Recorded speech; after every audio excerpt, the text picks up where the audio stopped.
तो मैं मोदी जी को कहना चाहता हूं, मोदी जी अगर केजरीवाल भ्रष्टाचारी है तो फिर इस दुनिया के अंदर कोई ईमानदार नहीं है। मुद्दा भ्रष्टाचार है ही नहीं, मुद्दा भ्रष्टाचार की जांच है ही नहीं, मुद्दा शराब घोटाला है ही नहीं।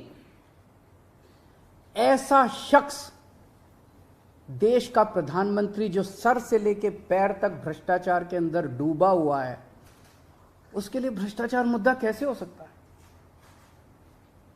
पिछले मार्च के आखिरी हफ्ते के अंदर मैंने इतने सारे असेंबली के अंदर इतने सारे गिनाए थे भ्रष्टाचार जो इन्होंने किए हैं, इतने भ्रष्टाचार गिनाए थे।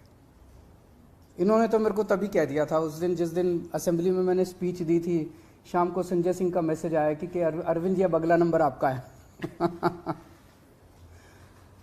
कल सत्यपाल मलिक जी ने एक इंटरव्यू दिया, मैं वो सुन रहा था।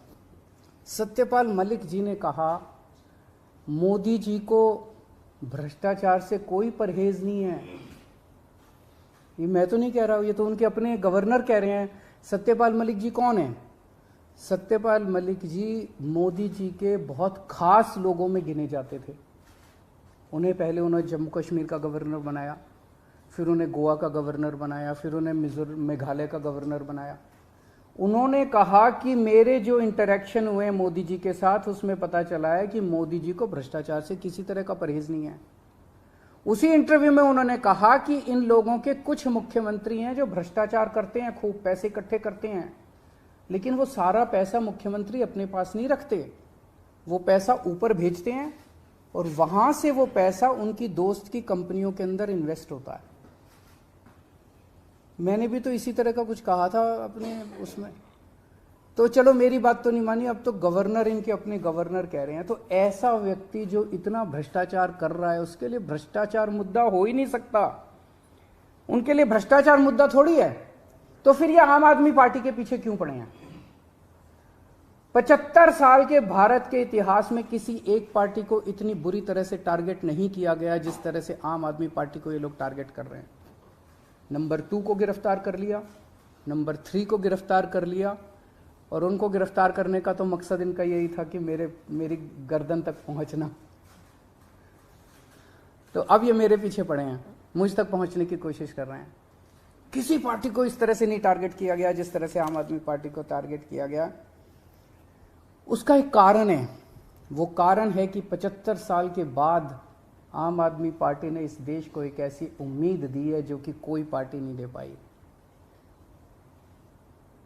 गुजरात के अंदर 30 साल से बीजेपी की सरकार है, उसमें 12 साल प्रधानमंत्री मोदी जी खुद वहां पे मुख्यमंत्री रहे। 30 साल के अंदर ये एक सरकारी स्कूल ठीक नहीं कर पाए, एक भी सरकारी स्कूल ठीक नहीं कर पाए। जब मोदी जी को फोटो खिंचवाने के लिए सरकारी स्कूल में जाना था तो एक टेम्पोरेरी क्लास, एक टेंट के अंदर टेम्पोरेरी क्लास बनानी पड़ी इनको फोटो खिंचवाने के लिए। फोटो खिंचवाने लायक सरकारी स्कूल भी नहीं बना पाए।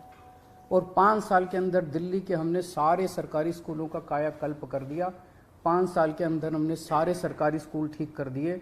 इस देश के लोगों को आम आदमी पार्टी ने एक उम्मीद दी है कि केवल आम आदमी पार्टी उनकी गरीबी दूर कर सकती है, उनको शिक्षित कर सकती है, उनके बच्चों को रोजगार दे सकती है।